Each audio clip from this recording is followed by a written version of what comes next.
আজকে কিছু কথা বলছি আমার ছোট্ট ছোট্ট বোনেদের নিয়ে। রাস্তায় বার হতে শিখলে বোন, কিছু বন্ধু বান্ধব পেলে, তার মধ্যে কিছু সুখ দুঃখের মানুষ হয়তো তুমি চলার মাঝে পেয়েছো, কিন্তু তুমি তোমার বাবা মার কথাগুলো এত সহজে ভুলে যেতে পারলে? তোমাকে তোমার বাবা মা কত কষ্ট করে মানুষ করেছে, সে কি কষ্ট করেছে সেটা একমাত্র বাবা মা জানে। আমি তো বলছি আমার মনের কথা, কিন্তু আমিও জানি না আমার বাবা মা আমাকে কত কষ্ট করে মানুষ করেছে। তাহলে জীবনে যদি বোন আগিয়ে যেতে চাও, যদি ভালো যদি জায়গা পেতে চাও, তাহলে বাবা মার কথা শুনে চলো। অনেক জীবনে আগিয়ে যাবে, অনেক জীবনে সুখী হবে।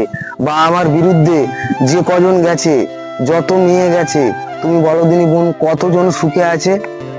যতটা পারবে বাবা মার কথা শুনে চলার চেষ্টা করো, একদিন সুখ তোমার কাছে মানে ফিরে আসবে। এটাই হলো বাস্তব। ভালো থাকবে বোন। আমার কথা যদি তোমাদের যদি খারাপ লাগে তো কমেন্টে জানাবে।